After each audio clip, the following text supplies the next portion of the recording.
So thank you everyone, our experts on different countries. So start with India, and we have a very eminent scholar from Jawaharlal Nehru University. Jawaharlal Nehru University in Nepal, everybody knows it. We have a lot of people from JNU and with us also.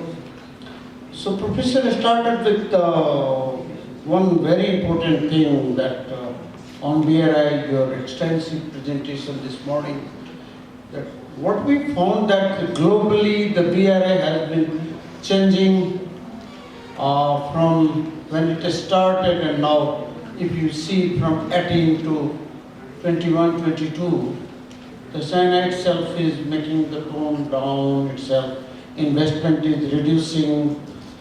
So in this context, what do you see that the effort made by the Chinese president to creating a new economic order in the world through this that was perceived earlier, but during this COVID and all other things, what do you think that why it was getting like this? Thank you for this opportunity once again. Discussing the politics in BRI related. So one is the cooling down in BRI and this various developments. Now one is the COVID-19 separately. It has resulted in of course, a number of unfortunate deaths all over the world, but also the reduction in any connectivity problems.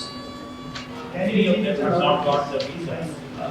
Many of them working outside have not got the visas to go and work in these BRI projects. To the Indonesian Senate to inaugurate the Maritime Silk Road, which is the second component of the BRI.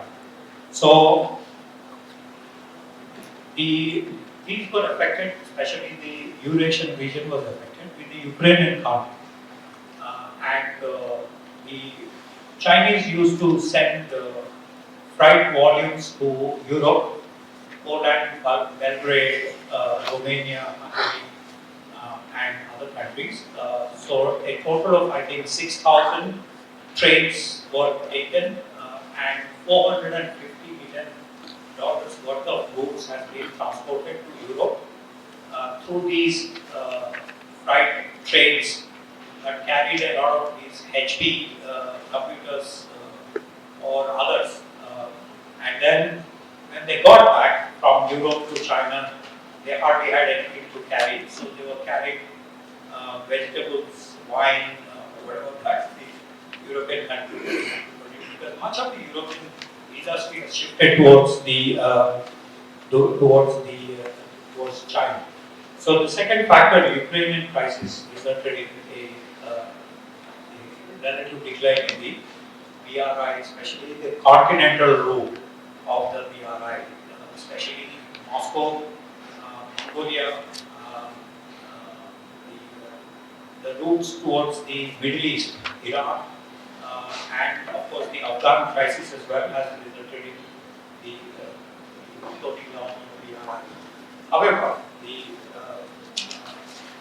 there is now Xi Jinping wants to revive the BRI, and so let us see next year if there is a summit level meeting, and because the Chinese are also flexible. Remember, in the first BRI meeting they said unilateral. This is a Chinese initiative. In the second summit meeting they said this is a multilateral initiative. So they made a mid-course direction for the BRI. So which means in the third summit probably we will say some other issues which may be useful for many countries.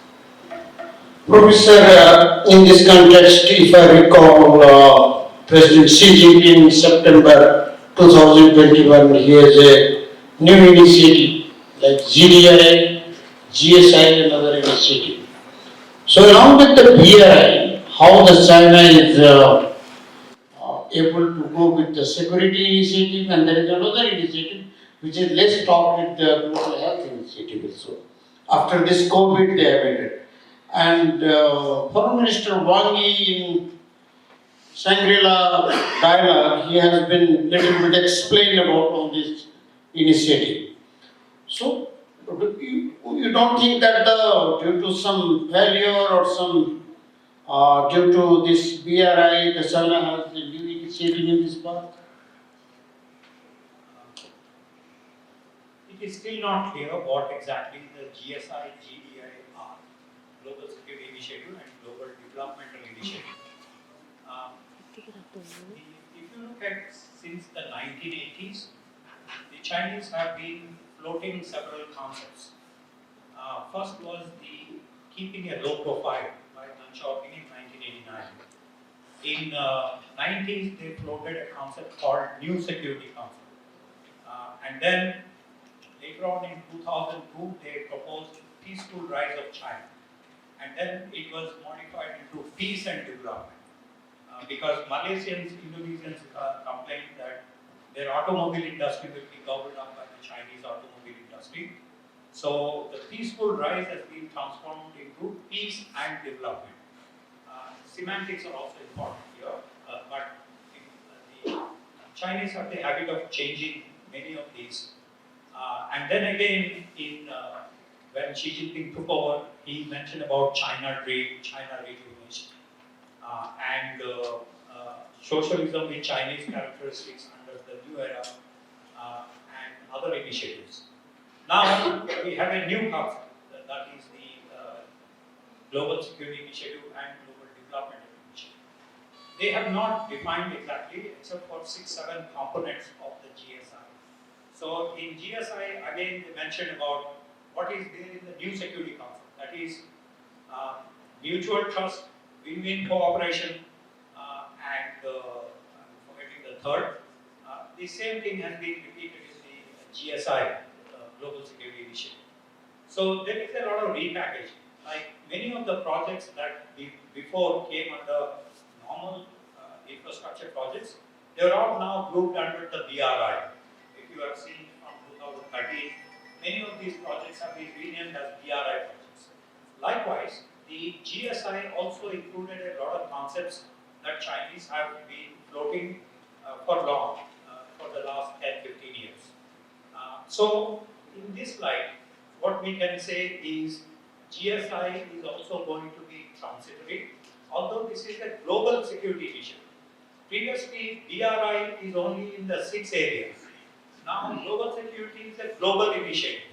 So, in the light of China becoming second largest economy in the world, now they are $19 trillion GDP, and so now they have their sights are at the global level, not at simply regional Asian, South Asian, but at the global level. And that is the problem also for the US to address, because US is the global hegemon, and now China is saying they want to be the challenger to this hegemon and replace the US.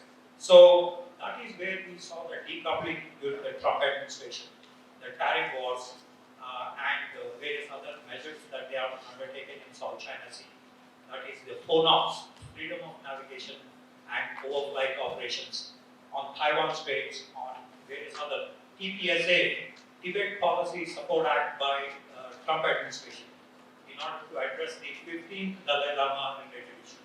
So in the light of all this, the Chinese came out with the GSI and GBI to include the BRI related projects. We will get probably more clarity soon on the GBI, but on GSI, 6 components were mentioned by Xi Jinping in the POA Forum meeting this April. So in this meeting, there was the mention about the Pacific Ocean. Wang Yi went to Solomon Islands, and they started training the police in law and order related issues. So this is a component that we are going to see in the rest of BRI or other initiatives that China is going to undertake. As in the previous session, Dr. Devendra Singh mentioned about the security agencies.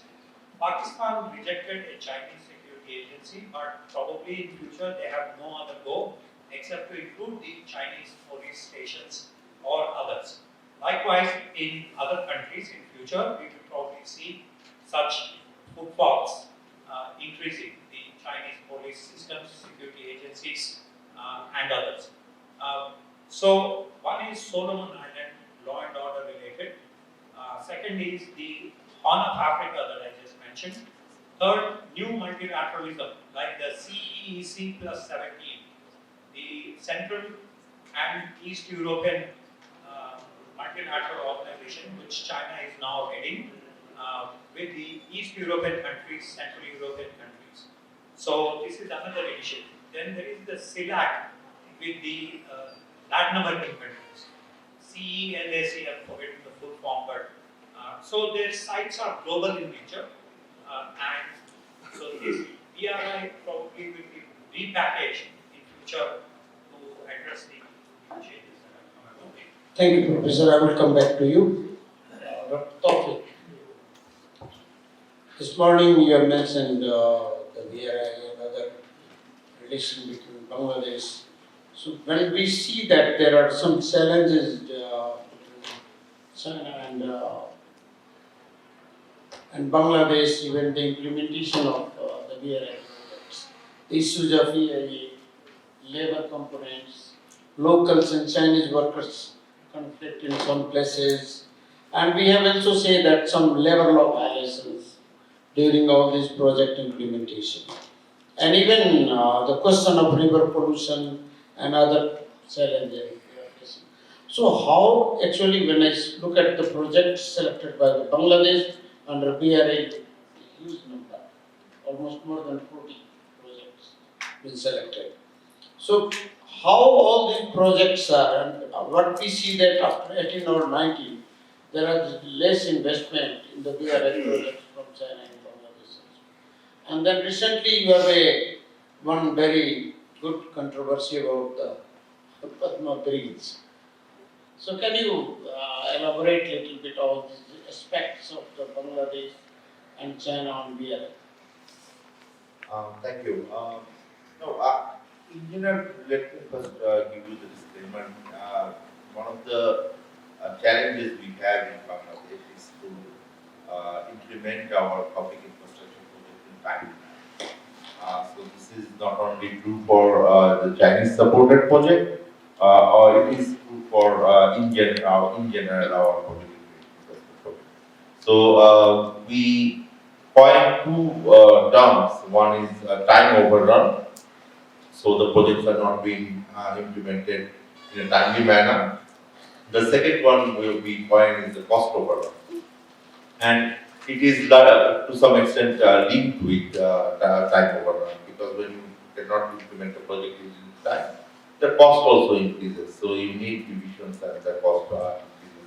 But that is not the only component. So this is a general, I think, institutional weakness in our public investment project implementation aspect.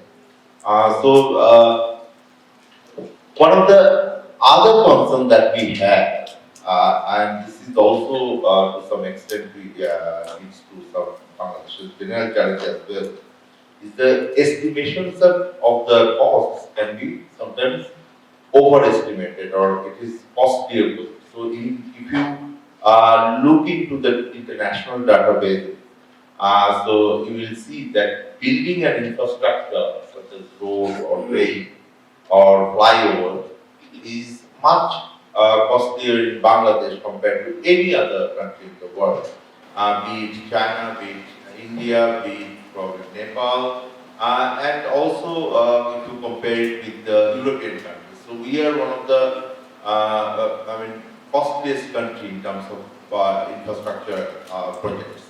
So this is quite significant, and when you have more flexibility in what we have in BRI projects, this can be a problematic aspect. So the good governance in public infrastructure is a very critical aspect when we consider Bangladesh. The second question that you asked in terms of that this flexibility brings along with some of the loose ends in terms of project quality. Not only that is where it comes to the environmental aspect, and that is why I'm saying that environmental viability and social viability are important. The other aspect that you have mentioned is on the labor, negotiation in terms of labor ratio and how we. Bangladesh is a labor surplus country, and we are the most densely populated country in the whole world. And I mentioned this quite often that our population density is on more than 1,200 per kilometer. So it's quite high. I see no places with population density over 600. So you can imagine how densely populated our country is. And we have a huge surplus labor, growing labor because of the demographic area. So it's very difficult to implement those projects if you have a condition that certain amount of cost will be sourced from the country of, say, be it China, be it India, etc. So that aspect is there. And of course, the labor standards can also be there. One of the issues that we have discussed is the transparency issue. So we do not fully understand what are the clauses and what are the terms and conditions in this project. So it is very secretive in manner. Just to finish in 15 seconds. But this is also true for other projects as well. And this is problematic from southern countries as well. When we try to implement Indian LOC, this problem was very much eminent in our case as well. So the condition of sourcing was very high, and the only thing that you can implement with those money is that you just buy stuff for Indian cases. So that's why our first Indian LOC and second Indian LOC, it took ages to implement. So I think when this is on the part of the lending countries, that growing economies that want to be superpowers in the global order, they need to think about that if you want to be a superpower, you need to have some flexibility, not only in terms of terms and conditions that serves you, but also serves to the recipient countries, the low income and lower middle income countries like Bangladesh, Nepal, and Sri Lanka. Thank you, Dr. Tawfiq. I will back to you. Coming to Mr. Parishi. Sri Lanka, from February to till now, has created almost havoc in Nepal. During that time when I met some minister and talking about the BRI, no, we are not loan and all other things. So Sri Lanka also has been created a very trade perception. It's perceived in Nepal as in other countries that how you lease out the Hamrakura port and how your infrastructure projects are overestimation, implementation and all other issues. And investment is very on productive sectors, and some of the issues have been raised. When we look at the Sri Lanka, it's almost 8 billion loan from Sri Lanka, and you have taken a very high interest rate, although there are other agencies like World Bank, ADB and other actually available for the less than 1% interest was available. So what led to the political leadership to decide on such a costly loan in the infrastructure?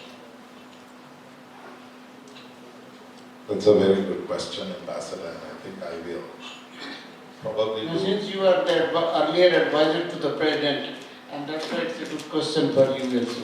That is for me.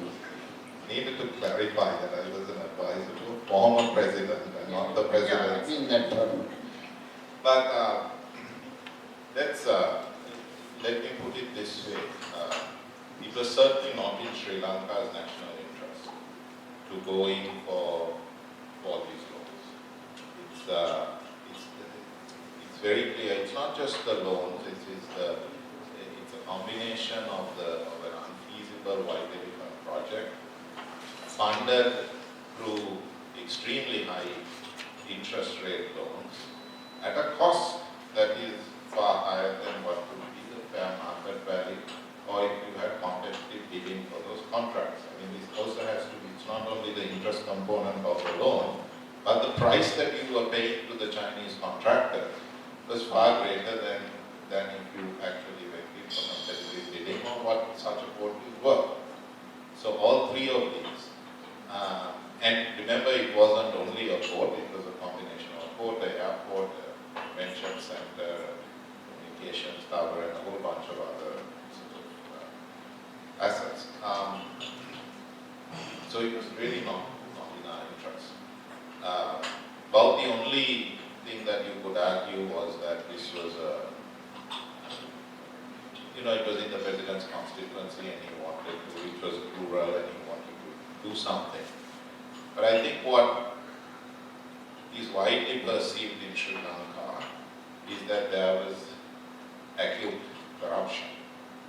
In other words, why this was not in Sri Lanka's interest to have take these loans and have these projects, that it might very well have been in the interest of the rulers to get this money, and the perception was that right down the line that there was corruption involved.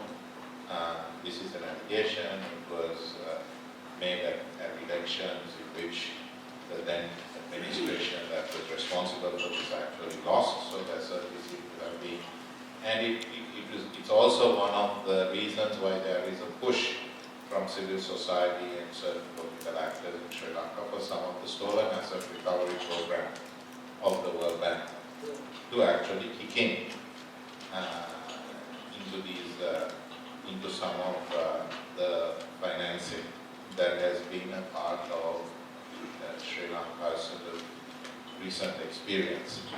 And while that has been a call from someone close to the political opposition, the position that Sri Lanka finds itself in now, I think only increases that call for stolen asset recovery. And of course the flip side, which must also be recognized, and I think again,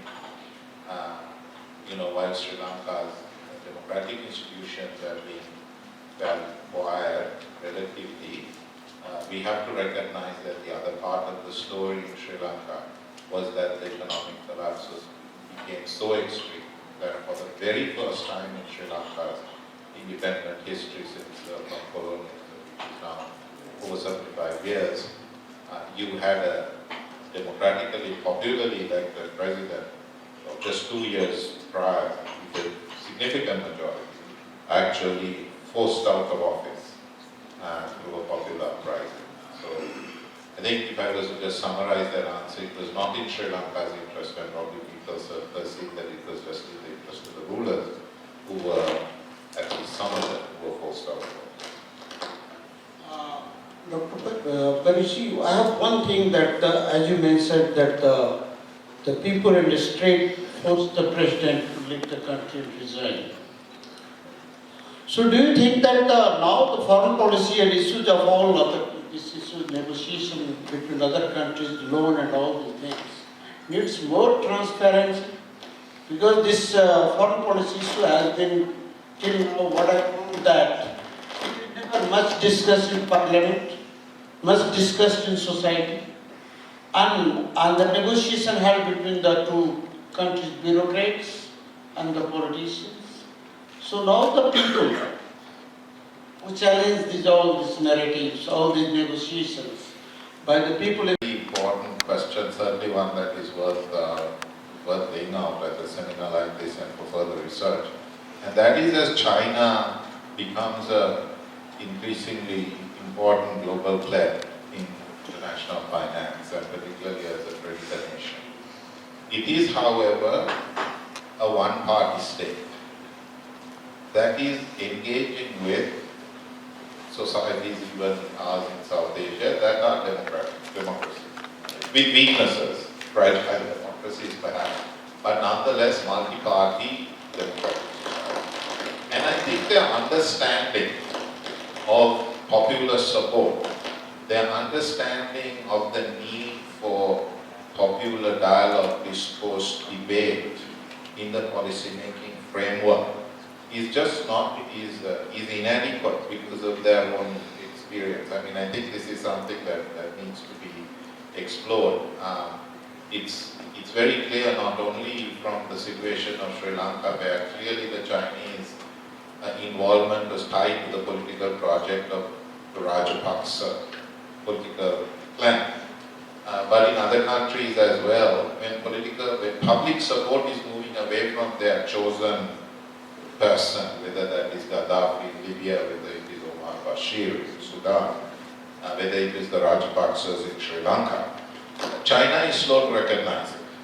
They find it difficult to understand the principle of popular support and public consent, because it is not something that is part of has never been part of their dynamic. And part of that, and coupled with that, is the functioning of democratic societies, which do engage to some extent in a much more robust public debate on these issues than clearly exists in China. Thank you. Coming to my colleague, Ajay Badr Khanal. Ajay ji, we have been discussing all these issues from 2017-18 about this BRI, China investment, and other foreign policy issues. When I look at the Nepal-China relations, there are some of the issues like Tibet, then Communist Party of Nepal, and these are the basic, and earlier it was from before 2015 and 16, Chinese used to deal with the state mechanism, formal mechanism, but after that what we found that the Chinese foreign policies in Nepal, I mean one of the strong instruments is the Nepalese Communist Party. So why it is the shifting from that? Can you little bit explore about it? Thank you, Vijayji, for your kind comments. And I think this is a very important question, but also a very difficult one. And I think that we have to go back to the idea of Xi Jinping's rise and what it means for Nepal. During research, I found that China's approach to Nepal changed significantly after Xi Jinping became China's leader. And this idea of building relations with Nepal had something to do with the idea of policy exchange, in the BRI. But going much further back, when Xi Jinping came to Nepal, just a day before his visit, he published a signed article in Nepali media where he outlined his blueprint for Nepal-China relations. It was basically a 4-point idea where he said, he categorized them under deepened strategic communication was the first one, broaden practical cooperation, expand people-to-people exchanges, and enhance security cooperation. But the first one I think is important, and it's not much talked about in Nepal, and in Nepal's case it's I think very important. What does he mean by deepened strategic communication? He explains it as a strategic and long-term perspective which Nepal and China needed to adopt. And this blueprint for our relationship would take bilateral relations to a new height. He wrote, quote, "We need to maintain high-level exchanges, enhance political mutual trust, and continue to render mutual support on issues concerning each other's core interests." But more importantly, he said that we may also have more exchanges and experience sharing on governance and development to deliver greater benefits for our two countries. So the idea here is that Nepal and China needed to cooperate much more on governance as well as on development. So this is one point which again and again comes up during statements by Chinese leaders, including Wang Yi, including Chinese ambassador to Nepal. And I think we have to go back to the psychological profile of Xi Jinping himself. I think he's the first one after Mao Zedong to sort of emphasize the ideological lens through which ideological lens of Marxist-Leninism through which he understands the world as well as bilateral relations. So I think that ideology, once again, especially Marxist-Leninist ideology, is very important for Xi Jinping, and it has also become important way in which the Chinese state operates. And that, I think, is a very important factor which has led to a particular way in which China seeks to influence Nepal's governance and development objectives. Of course, there are other strategic objectives. China is interested in weaning Nepal away from influence by India and the West, which is seen as reactionary forces. Xi Jinping in his own country is emphasizing purity of the Chinese Communist Party, so basically he believes that ideological decay would lead to decay of the political party as well as the state. So I think there was a similar feeling that Nepal also needs a kind of a political setup which has ideological purity and can resist the reactionary forces, meaning the reactionary forces that are domestic as well as international, meaning the West and the US. So I think we have to understand China's interests in Nepal in a broader context, not only of Chinese foreign policy, but also of its strategy and ideological significance of Marxist-Leninism. So that's just briefly. Thank you, Ajay-ji. One very important thing what we observe in this 21 and 22, especially from September 21 to till March and April. We have the three top visits from China. The State Councillor and Foreign Minister Wang Yi was here, and then the party's International Department Chief and the People's Congress Speaker. All these top leaders discussed with our political leaders, Prime Minister, Foreign Minister and other political party leaders about MCC. And they have a question, always they ask question, why you signed this MCC? And what is the challenges you are facing? During the MCC ratification, what we found that there is a overall war between USA and China on Nepal. So for me, it was very surprising events that the Chinese and Americans are responding on Nepal each other's without the consent of Nepal. And this is first time it happened in the Nepalese history. So what led to this type of that discussion on Nepal to two, one emerging superpower and another power?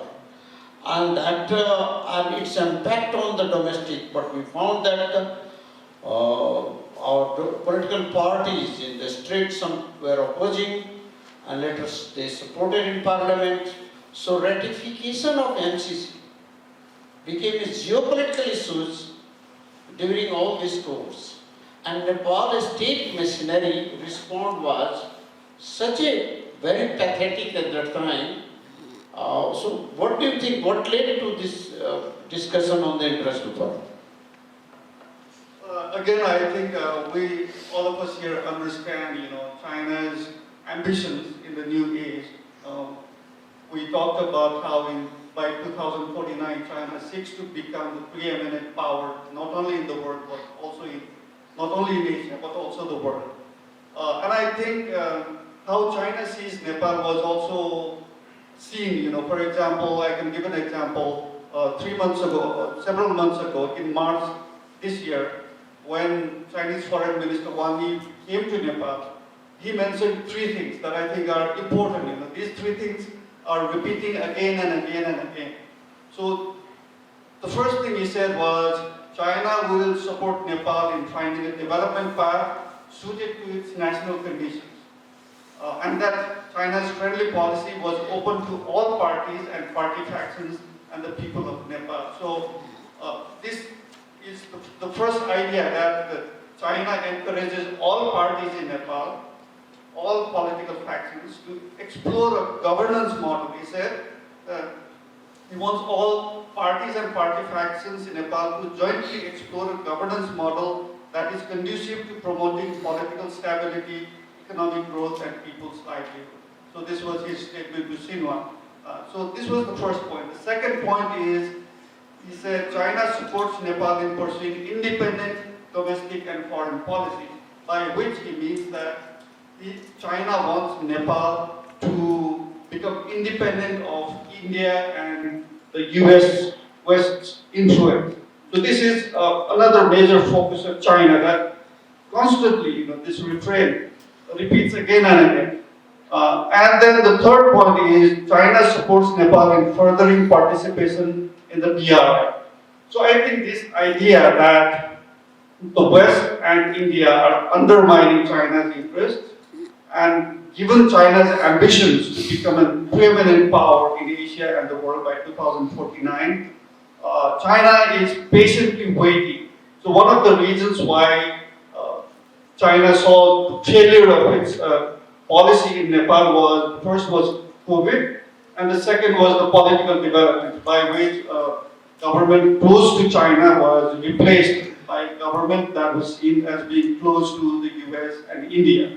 So I think China is still biding its time, and there are another several factors which I think in the next decade, it may not be right now, but in the next decade, there are several factors which indicate the possibility that Nepal may once again become closer to China and oppose India and the US.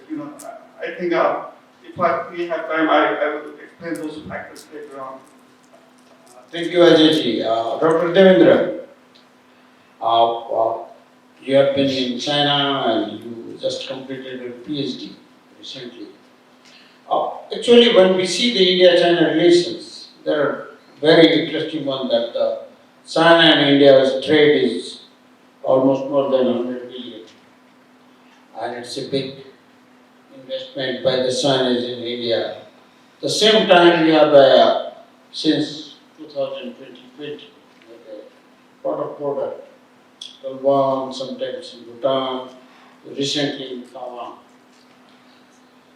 And what we found that these are the issues when we see that there was no reason behind all these product discriminations, or the whatever that is.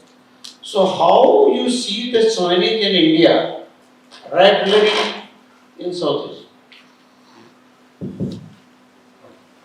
The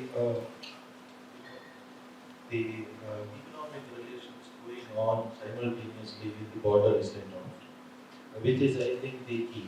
We have to understand that when China and India resumed conflict talks and overall relationship in early 80s, the main issue that whether we should resolve border first and then have have a normal relationship in other aspects. For 8 years, from 1981 to 88, till Rajiv Gandhi's visit to China, this issue was not resolved. And in 88, Indian government also decided that, okay, let us go ahead with negotiations and talks on boundary, but we can have also economic relations. And it had its own regional and global because on the one hand, Soviet Union and China was they were trying to normalize relations, and then you had the withdrawal of Soviet forces from Afghanistan, which obviously had impact on Soviet and US and Chinese focus on Pakistan, which led to India somehow accepting that, okay, let us have economic relations along with where we are finding a solution to our problem. But we have to understand that while they accepted it, till 2012, when last time India and China signed a protocol or an agreement on related to boundary, both things went on quite well. But as I said in the presentation, that in the Depsang standoff in 2013, that is the a landmark in a sense. After that, we have a in steady deterioration of relations between the two countries. And right now, as of now, it seems that India is trying to, India is waiting for Chinese reactions, whether China reduces tensions along the border.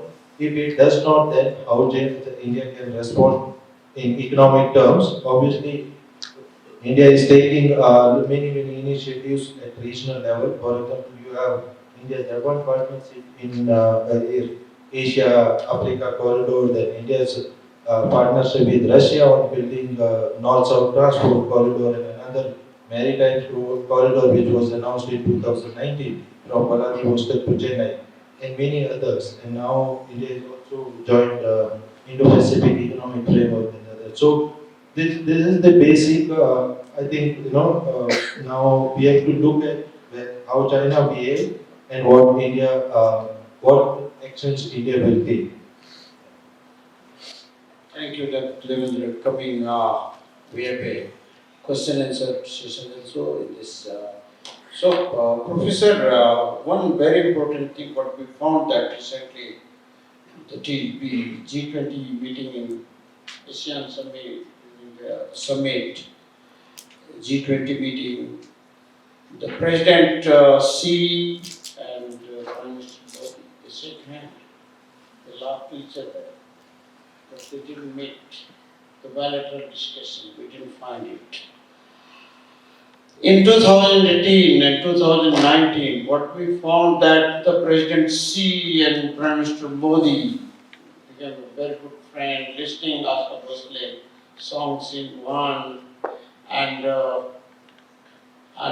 South Indian temples, both the leaders were walking on the temple streets. So, what led actually that there were, and that was many articles at the time written that it's the age of Asian countries, both China and India can lead the world and all these things. There were a lot of articles written in Indian paper as well as Chinese and other countries. But now what we found that from 2020 to 22 till now, the less communication at the top levels and things are that its impact on the Southeast and other countries is bigger. The geopolitical rivalry is creating some trouble for the small countries like us. And when we read your Foreign Minister, Dr. Jaishankar, he very openly admitted that there is a problem in the Indian relations. So what actually we are in the small countries, that in the morning I said that we are not capable enough to manage all these superpowers and all. But the impact of all this rivalry, coming to Nepal, coming to Bangladesh, coming to Sri Lanka and all these countries. So do you think that in coming future there is a chances of the rapprochement between the two countries? Thank you. I wanted to come back to another question which you also raised on India-China competition in the South Asian region. Critically, I would just highlight one. There are many areas. For example, China has huge capacity build up. They do a lot of dredging projects in South China Sea. Huge capacity. Dr. Khan mentioned about the inability of Indian companies to finish the job on time. This is one factor. All of us will not be able to finish the job because the Chinese have no labor standards, labor laws. If they have to work for 18 hours, they will work for 18 hours to finish the job and get back. That's what the Chinese system is. The Communist Party controls the labor working class, and they lay down the wages, they lay down the conditions in which you work, and you have to finish the job and get back home with that. So there is that flexibility which democratic countries do not have. We have labor laws. You can't have more than 10 hours of labor work in our societies. You have to shut down the shop by 7 p.m. or whatever time. So these are things that we have. So but the most crucial, I think, competition is at the 19th Communist Party Congress, the Chinese said that they will export a China model. China model is basically authoritarian model, Communist Party directed, and they have a set of the state-owned enterprise will be the basis for their export model. Secondly, they have also the kind of authoritarian system within this China model. Chiang Kai-wei, former secretary to Deng Xiaoping, he criticized democracies by saying that, see, look at these South Asian democracies, they could not deliver goods to the people, that is economic development, but they transited towards democracy, that is one person, one vote, and participation in the decision-making process of the country. So he criticized by saying, see, look at the Chinese have first created goods and services to the people, they created wealth. Although there is actually a problem with the Chinese economic data, and somebody mentioned in the morning that they have eradicated poverty, which is not true. China did not eradicate poverty. I can go on explaining those things, but this is propaganda.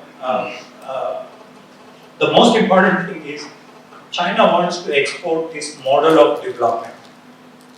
On the other hand, all South Asian countries are democratic countries. Every other South Asian country had experimented with democracy in various forms. It is only now the Taliban-led Afghanistan which has not declared democratic institutions. Except for Afghanistan, all South Asian countries are democratic. So, which means that we have actually a potential conflict between China-led authoritarian model and a South Asian-led democratic model. In this, China influences the democratic model, and that is where I see a major challenge. On the second issue on why Modi-Xi Jinping meetings in Wuhan and Chennai did not result in any major consequences. I think main factor was the Galwan incident in June 2020 when 20 Indian soldiers were killed in this skirmish. They were throwing stones and all sorts of things. Although China spends $220 billion in defense budget, India spends $70 billion. They were throwing stones at each other to resolve the problem. You can imagine how defense budget is of no use when it comes to conflict between India and China. But jokes apart, what is important is we realize that if we sign an agreement with China, China is not going to implement that agreement. We have very precise agreements with China on confidence building measures. For example, we cannot fly closer to the China border about 60 kilometers. We cannot have a military exercise which is closer to the China border for at least 100 kilometers. If anyone wants to, if China or India wants to mobilize more than a brigade strength, that is 5,000 troops strength, we have to report to the other side, take permission, and then conduct that kind of exercise.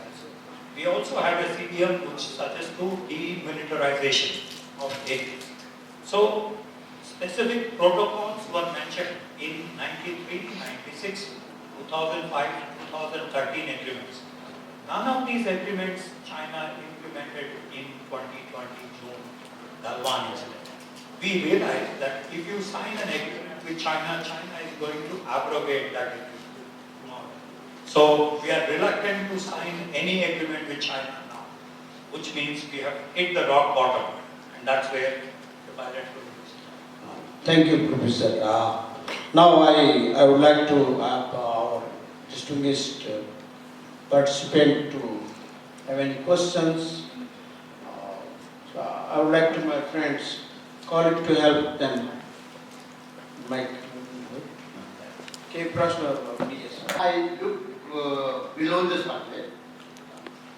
India is not against BRI, it is against Tibet because its involvement of territorial questions, passing BRI through occupied BRI, and we, as between two great neighbors, we would like to see let India and China develop their relationship, and within 10 to 15 years, the railway connection from Kathmandu to Luxor and Kathmandu to Rasuwa. Then we can be linked between two great nations, and we can turn 21st century and the Asian century. Don't you see this perspective in the Bible? Thank you. There's enough literature written on fall back, let's not say fall back, more the back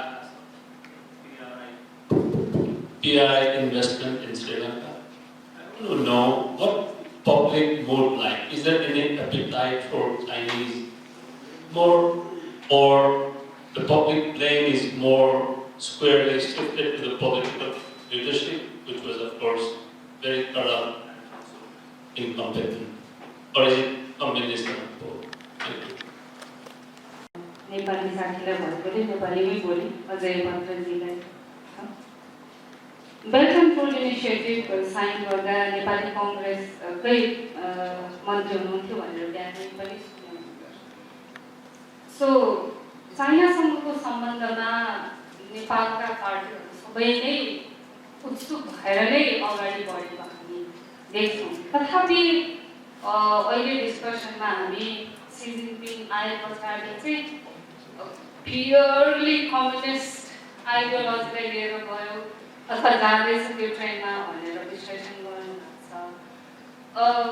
त्यसमा अलिकति अझै critically तपाईँ highlights गर्न चाहनुहुन्छ कि भन्ने अपेक्षा राख्छु।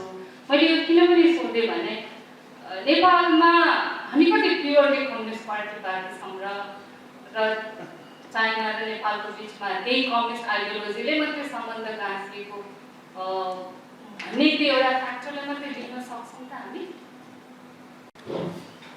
So myself, I am So in this session, I have heard lots about the PCI corridor.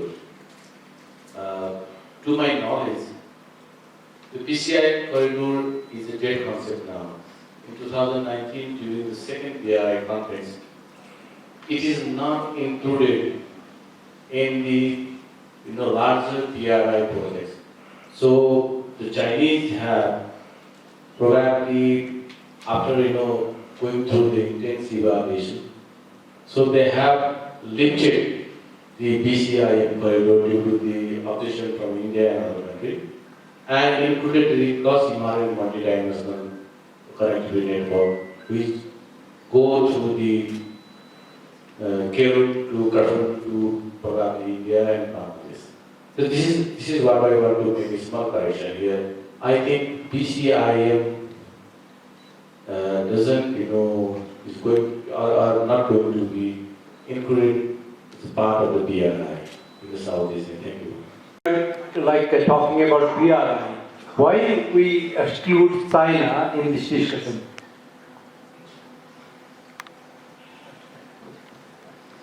A couple of days back, recently there was a big, talk about, discussion between Chinese and Indian side on over Galwan and regularly recurring kind of border conflict. How optimistic are you that this kind of talk that has happened over recent years, is it going to help in de-escalating this recurring border conflict, or do you see this just as one of those routine needs that is not going to lead to any substantial long-term settlement? China has depicted in the world map two routes. That is one maritime route, and the second one is land route. Maritime route connects South China Sea to Calcutta, Colombo, and then westward to African Garwan as well. And the land route consists from Lhasa to Sigaksey, and then it goes west to Pakistan, Iran, and Europe, etc., etc. On the world map, I looked so many maps of the world map, but Nepal is not connected on map, neither the maritime route, nor by the land route. My query to all the panelists, why China has not depicted land route from Lhasa to Shigatse to Kego, Raswagari, and etc., etc. This is my query. Thank you. Thank you. As we are actually changing into a new geopolitical environment, what should be the stand of smaller nations when it comes to connectivity, development? Like now we're talking about BRI. What about on the proposals, whether it is B3W, Global Gateway, GDI, GSI that we just discussed about, PGI, IPF? So all of these concepts are coming without transparent financials, without structural, and without a transparent way of fulfilling. So what do you think in South Asia, I mean the general question, that smaller nations should take? Like for example, my view on BRI is, should Nepal have signed for projects and implementation of projects rather than signing the geopolitical treaty? So when it comes to other nations coming into the regions with concepts, what should be the answer for small nations so that we develop, we connect, and we integrate? Thank you.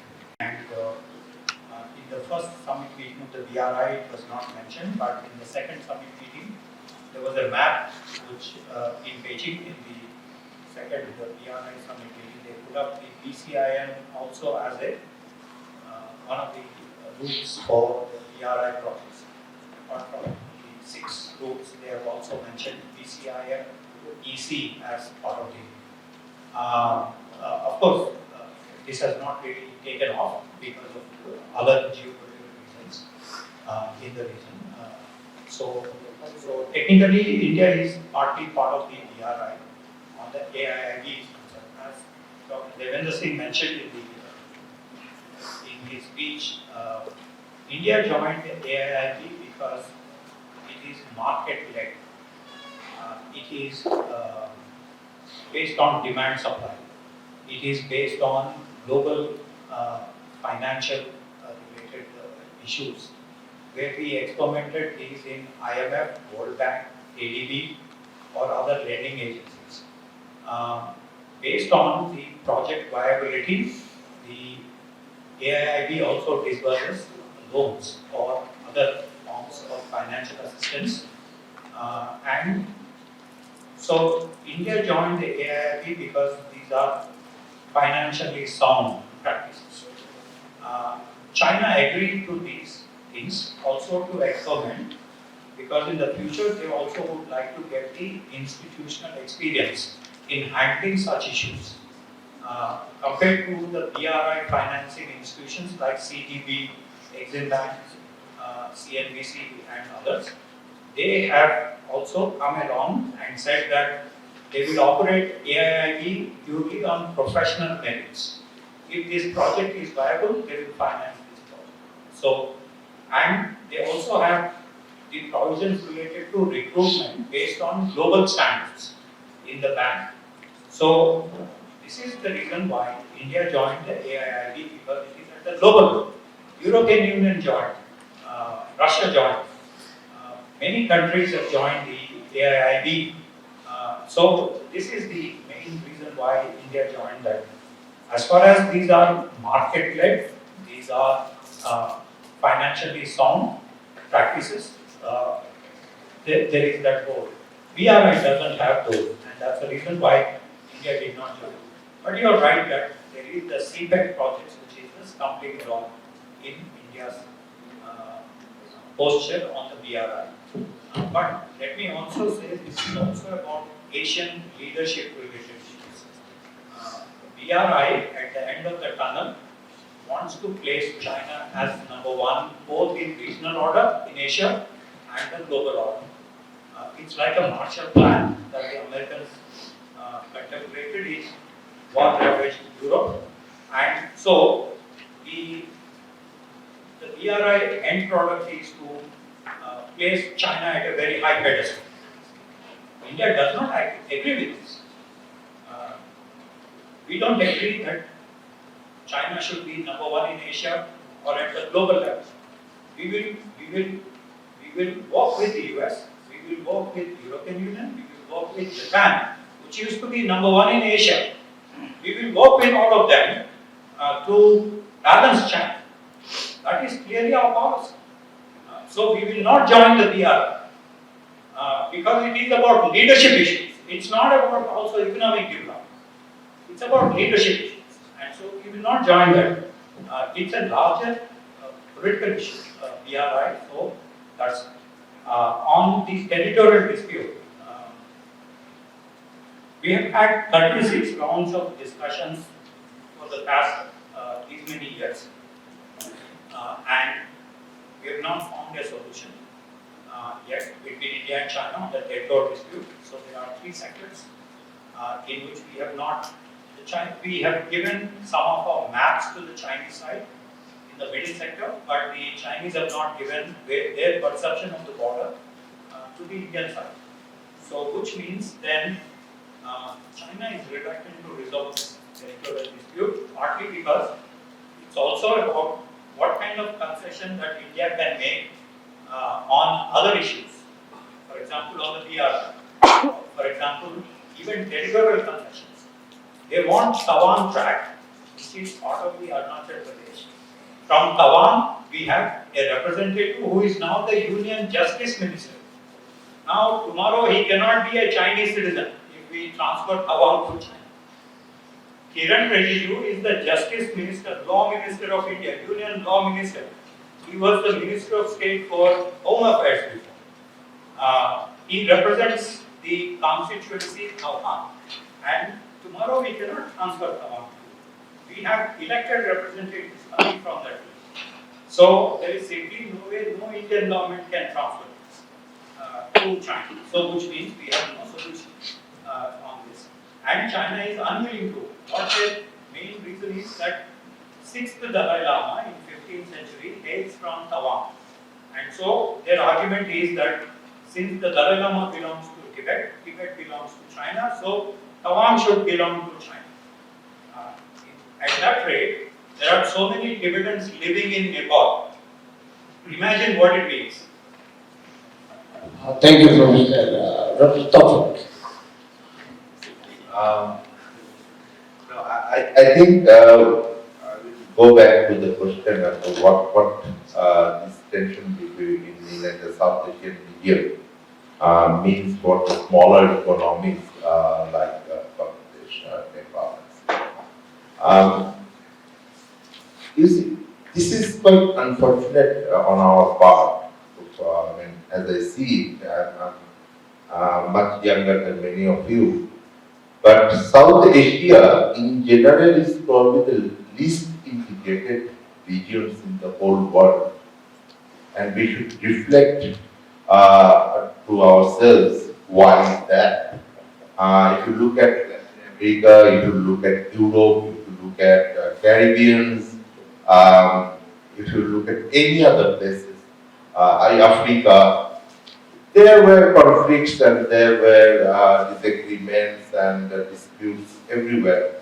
But none of them are in such a impasse that we have in South Asia. We have tensions between India and Pakistan. We can never have an effective South. We have tensions between India and China. We can never have an effective BCIM. Although BCIM, if you consider it, will connect the, I think, lesser developed Indian region and lesser developed Chinese region. If they, the leaders think very carefully, it is the interest of their own country to have a much working economic cooperation in the region. It is not only about Bangladesh and Myanmar, but then again we have Myanmar and Bangladesh as well, the latest tensions in terms of the Rohingya issue. So, to be honest, I don't see a lot of progress in the coming years or decades.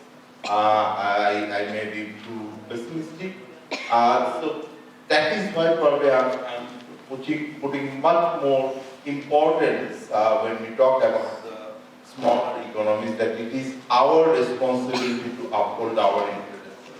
We cannot consider that our neighbors will actually continue to uphold their false national interest in this region.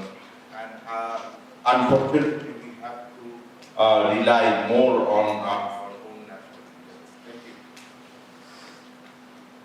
you.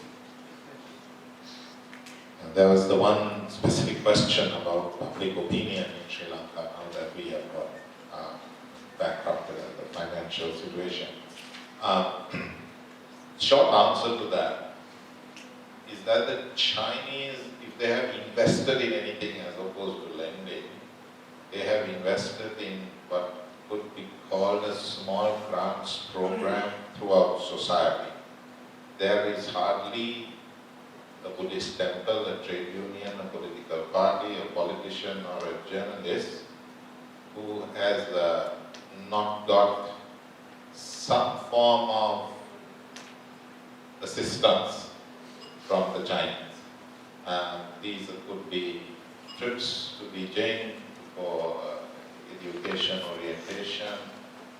These could be grants for their different programs. So China has engaged in what you can only call a massive PR campaign in Sri Lanka. And to some extent that's legitimate in the sense that I would at least say that every other country has also tried to do such things. I mean, there are other countries that have engaged in small grant programs, there are familiarization tours that are done. But no one has come remotely close to doing what the Chinese have done.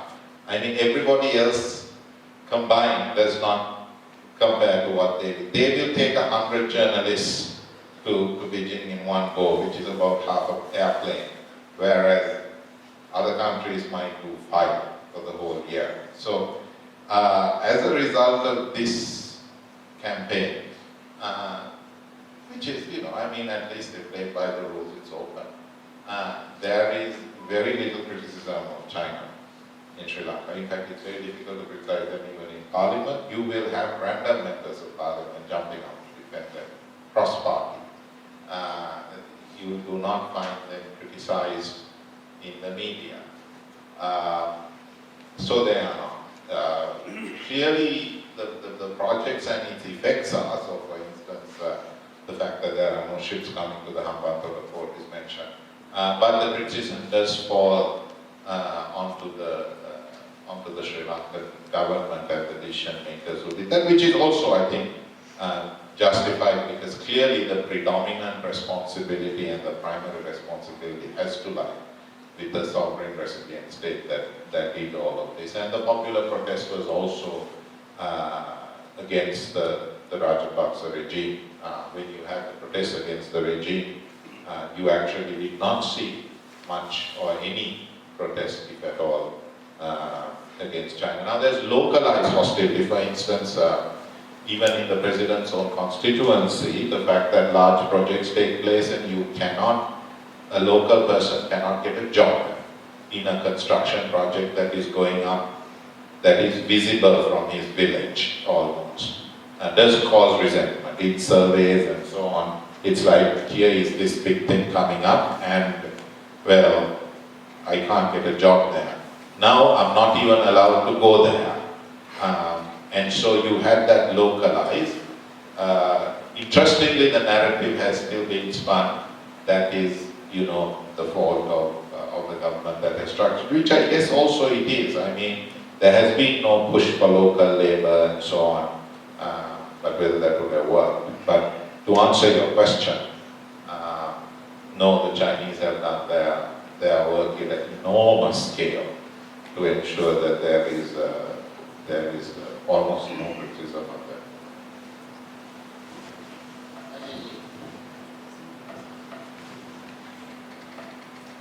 I think I have one question regarding, how to look critically at the relationship between China and the leftist parties in Nepal?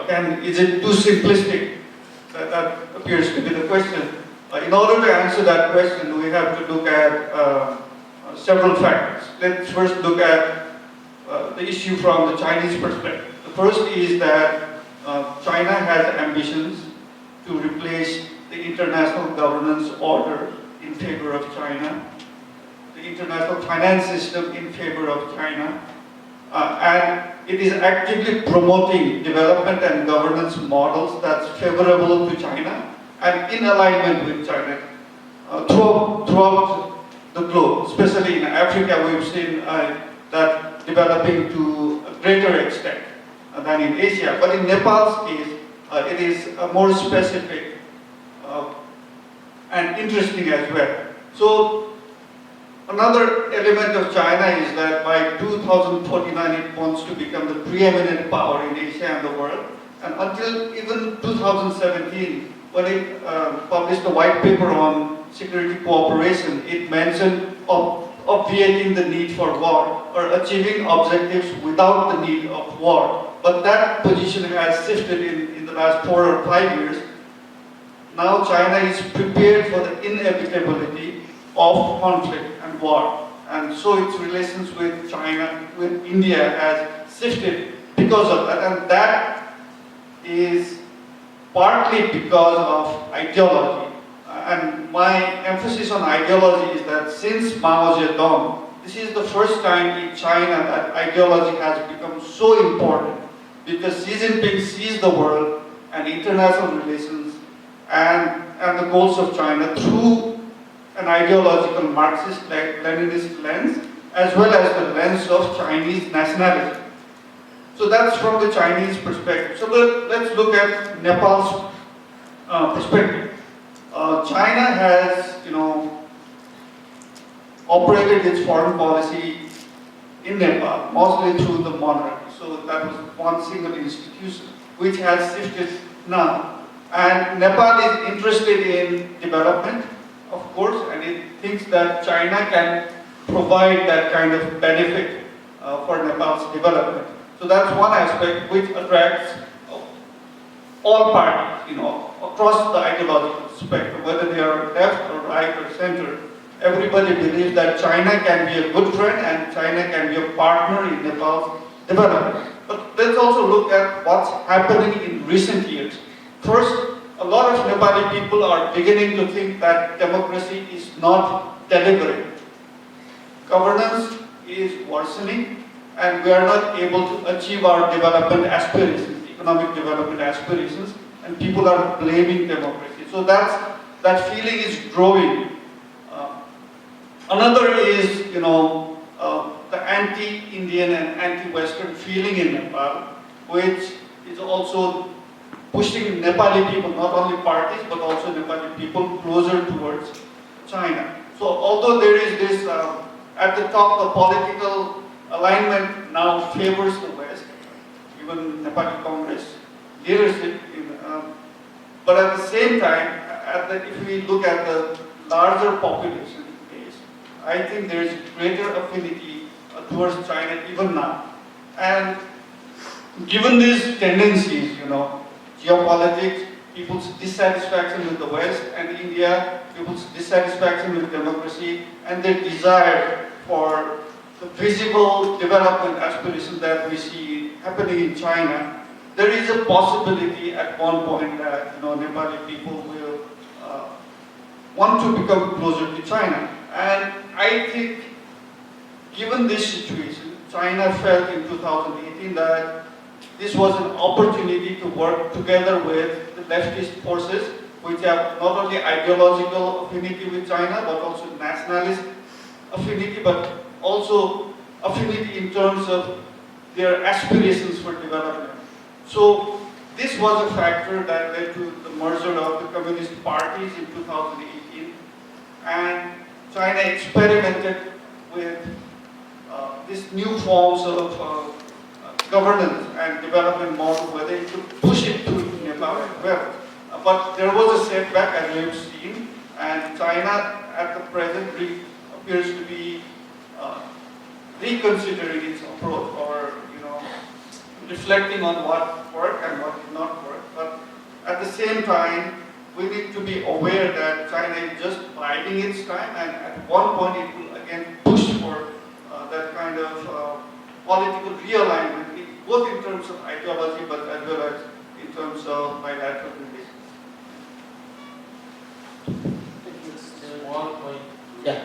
In addition to what everybody said, India is not against economic project or development of any power.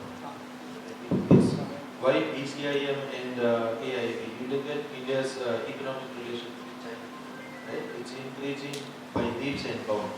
So the issue is not about whether which country is investing in India, South Asia, because all countries need investment as does India. The issue is, in addition to territorial sovereignty, the security implications. And why does this arise?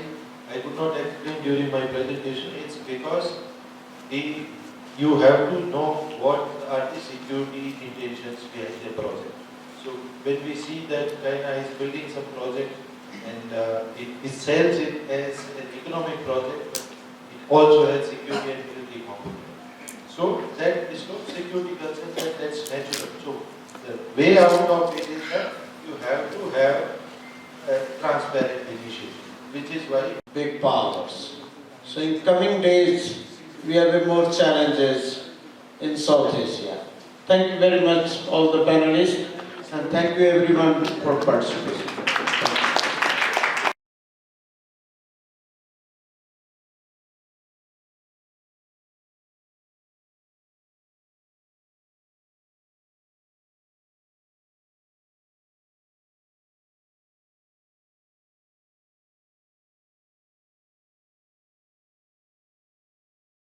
At China West Normal University. He served as the former Deputy Executive Director of Institute of Foreign Affairs, IFA. He has received his doctorate degree in International Relations from the Renmin University.